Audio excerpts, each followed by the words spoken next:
So if your conscience, right, is a grasp on morals, you're talking empathy, sympathy, right? Being conscient, being conscience,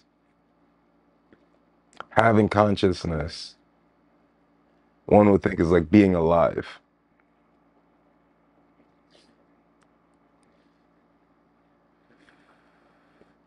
Sentience is being aware.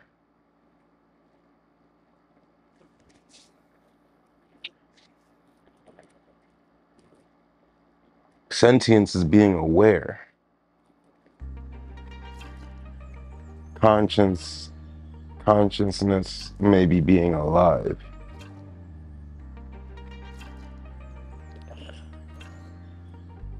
I guess if this is all confusing, it might just be because I don't know how to speak it. But I'll say this. One thing for me, right? And I bet this is for a lot of people. Maybe this might even be reasons on why a lot of people love to play video games or act as another person, be another person in another world. Maybe it might have even things to do with trans and transhumanism and stuff like that, not feeling like you're in your body that you're supposed to.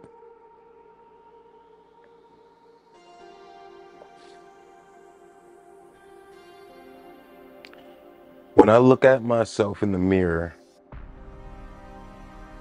I don't see the person who I am inside. And that's okay. I didn't choose, well, I mean, there's people who think, maybe you do choose your mother and your father before you're, alive. Maybe,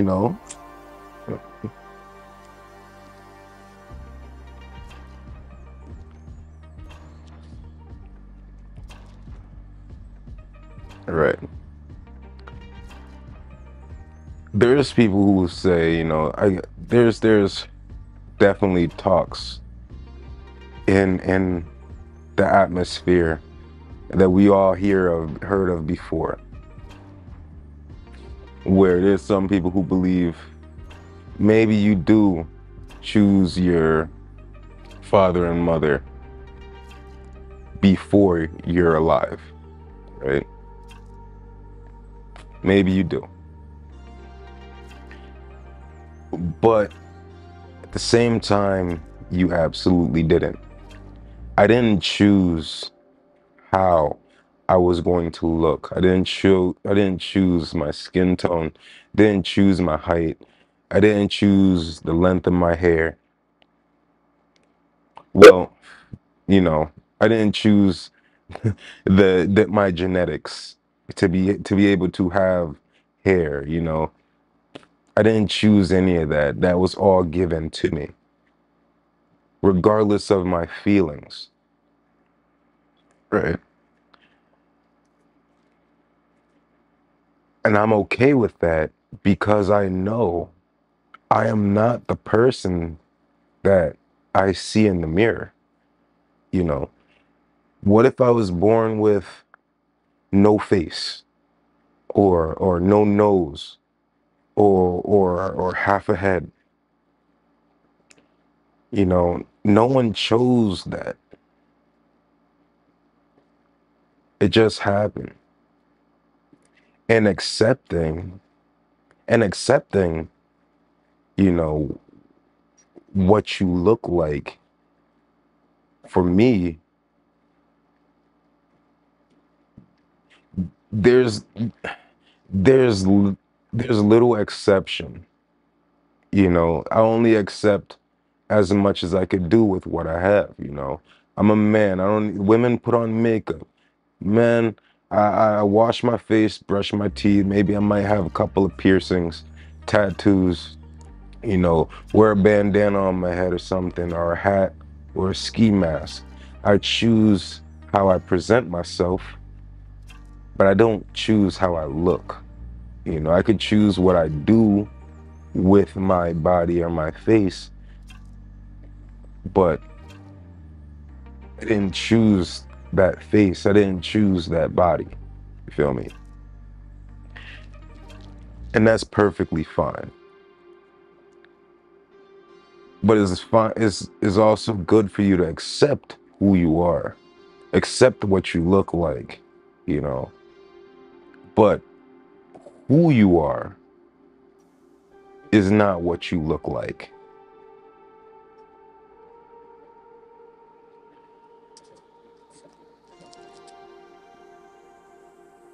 With consciousness and sentience is being aware of those things. I personally feel being aware of those universal problems or questions of what ifs or what nots. What if I was able to choose who I look like, what I was to become? You know, it's being sentient now. Sentience is being aware. That is what I'm trying to tell you. Like, if you have to, not, I can't at this point. I can't take out the spiritual element of it, because for me, I feel like the spirit is the consciousness, is your conscious. Like, tying it back to, again, when I look at myself in the mirror, I I see my face, yeah, but I just know that my face is not what I truly look like. I do believe when I die, I go somewhere else. I do believe in ghosts. I have had my own personal life. You know, I've been affected by different things that maybe many of you have been affected by, or maybe none of you have been affected by. All right. So I'm a man of the spirit, and I feel the spirit is consciousness, right? There's other, not even conspiracy theories, bro, but there's conspiracy theories and actual works saying on, maybe, say, if you want to, they want to be able to live forever, right? So how they feel that we do that is, oh, let's put our consciousness in robots. But it's not your conscious yet. You got a baby step before you could run. So they say, hey, let's put your memories, right? Let's, that's something that they could do. Let's put your memories, let's record how you are. Let's record how you act.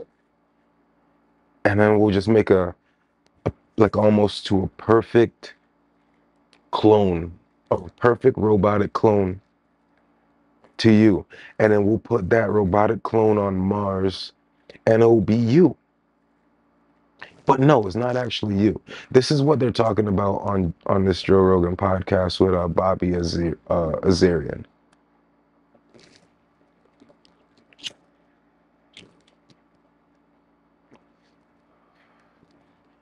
Now, that's the difference between the conscious. Conscious is life. It is that fire, in my own opinion, I guess I have to say. That life, what do we know? We're energy, right?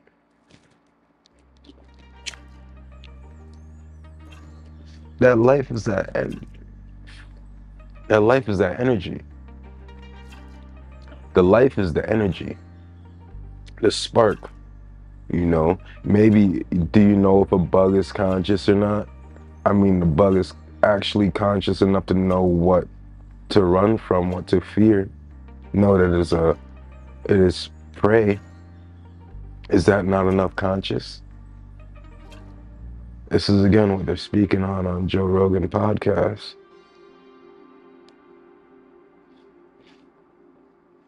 Is a bug not conscious? Is a dog not conscious to be able to remember and store memory? We know we have physical memory, muscle memory, brain memory. People don't talk about the heart either. The heart is a muscle. The heart is one of the strongest muscles in your body because it runs your entire body. And your heart has memory. What is emotions? What is feelings? Doesn't your heart hurt? Doesn't your heart break? Right? Doesn't your heart feel amazing, like it can conquer the world?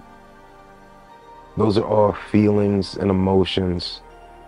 Those feelings and emotions are drives to do, you know? You act on those feelings and emotions, right? Just like a thought. A thought is just a breath of what can be. And not even just what can be, almost what will be. Because it starts with a thought. We thought about how to refrigerate our food, so we put it on ice. Then we thought about how can we make this better. We made a refrigerator. It all started from a thought. Through those thoughts come emotions, come feelings. From that thought to make that refrigerator, it took pain, it took hard work, blood, sweat, tears, and dedication. All that is emotion.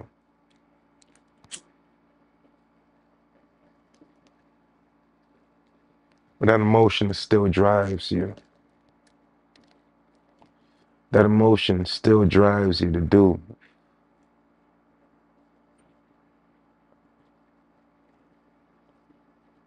The thoughts. Well, again, if a thought drives emotion, drives feelings, right? If that is a thought, then what is a question?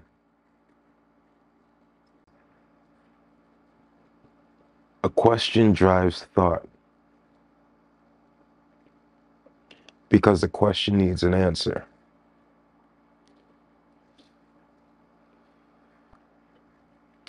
So if a robot can answer your question, it takes thought. If a robot or AI can memorize like a mind memorizes, like a heart memorizes, because your heart remembers feelings. Your heart remembers heartbreak. Your heart remembers it hurts when you go into pain, when you're about to feel pain, whether it's physical pain or emotional pain, it hurts and it remembers. And then once you feel that hurt again, it triggers your mind to remember your physical of what you see, where you're at, what happened. Take take 2 or 3 girlfriends. Take 2, 3 ex-girlfriends maybe. And you see their similarities of the time that you had with them. Your mind and your heart remembers things that you've been through. From that first girlfriend, your mind and your heart remembers everything, muscle memory, heart memory, brain memory. Maybe that relationship goes sour and you have a new relationship, right? Maybe you find goodness. Your heart feels that, creates new memories. But say something bad happens.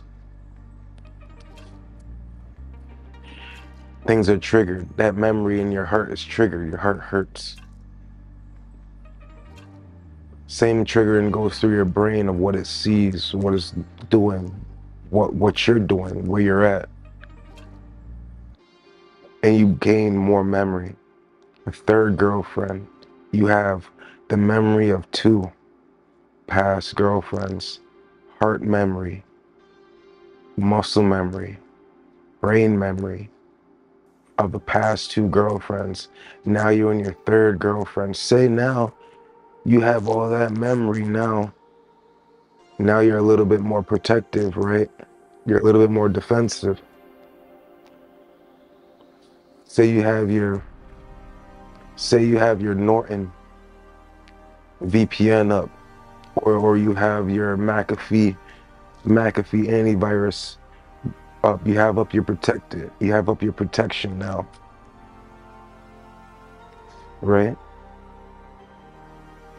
Compare yourself to a robot, an AI. AI has memory. It has thought.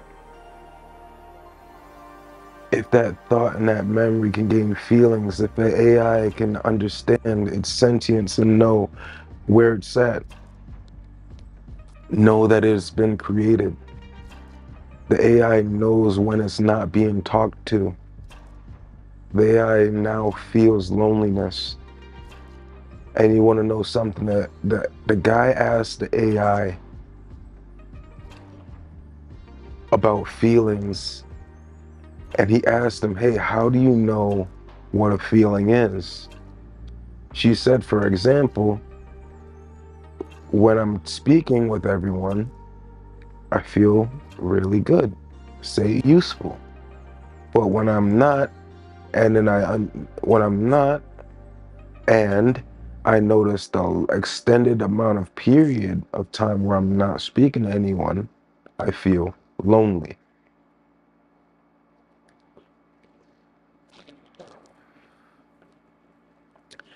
So do we have a problem on our hands? Because I just got goosebumps all through my body. Where loneliness is one of the most, I want you guys, if you're watching this to this end, to write down also, what are your feelings on loneliness? You know, there's a lot of people who maybe like the loneliness, like being secluded.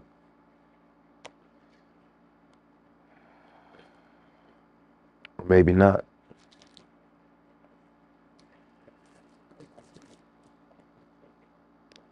In my opinion, loneliness is one of the saddest emotions that you can have. Loneliness, for example, answer this to yourself. A human who is lonely,